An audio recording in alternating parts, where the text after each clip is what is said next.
फसाएको भए प्रतिशोध गरेको भए त अमेरिकामा पनि कसरी उहाँमाथि मुद्दा चल्यो। अमेरिकामा उहाँ टिक्न नसकेर नेपाल आउनुभयो किनभने अमेरिकी अदालतमा पनि उहाँमाथि मुद्दा थियो। त्यसकारण के हो भने र अर्को कुरा के छ भने उहाँ साँच्चीकै एउटा क्लिन पर्सनालिटी भएको भए जुन बेला मुलुक क्राइसिसमा थियो नागरिकता त्यागेर चाहिँ विदेशमा जानुभयो। नेपालको नागरिकता त्याग्नु भएको छ। अलिकति पनि राष्ट्रप्रेम भएको व्यक्ति, अलिकति मुलुकको प्रति माया भएको व्यक्तिले आफ्नो नागरिकता त्याग्दैन। त्यसपछि नेपाल आउनुभयो, त्यो नागरिकता चाहिँ लुकाएर पुनः चाहिँ के छ भने नेपाली नागरिकता प्रयोग गर्नुभयो। अदालतले उहाँलाई पदमुक्त गरिदियो। यो भन्दा धोखाधडी के हुन्छ। उहाँमा अलिकति इमानदारी र नैतिकता भएको भए उहाँले चाहिँ के भने एक त नेपाली त्यो व्यक्तिले नागरिकतै त्याग्दैन।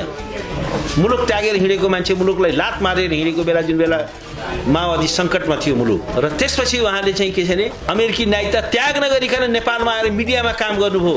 अलिकति नैतिकता थियो उहाँ। पैसा अवचलन गरेर मिडियामा लगानी गरियो ताकि आफूलाई सुरक्षित बनाउनको लागि। मिडियालाई हतपति, किनभने हेर्नुहोस् उहाँमाथि त धेरै पछि मात्रै आरोप लाग्यो। किनभने उहाँ मिडियाको मान्छे हुनुहुन्थ्यो, मिडिया चलाएर बस्नु भएको थियो, पपुलर कार्यक्रम चलाउनु भएको थियो, टेलिभिजनको चाहिँ उहाँ म्यानेजिङ डिरेक्टर हुनुहुन्थ्यो। त्यस कारण चाहिँ के छ भने मिडियामा सुरुमा सरकारले चाहिँ हात हाल्न सकेन। कति चलाकीपूर्ण तरिकाले, कति कपटपूर्ण तरिकाले एउटा चाहिँ रकम चाहिँ अवचलन गरेको छ। एउटा मात्र हेर्नुहोस्, उहाँहरूले भन्नुहुन्छ नि हामीलाई चाहिँ के छ भने फसायो त कहिलेकाहीँ झुकेर एउटा ठाउँमा पो फसाउन सक्छ। पाँचवटा सहकारीमा चाहिँ के छ भने रकम अवचलन भयो भनेर उहाँमाथि आरोप लागेको छ। अरे बडे खतरनाक लोग हैं।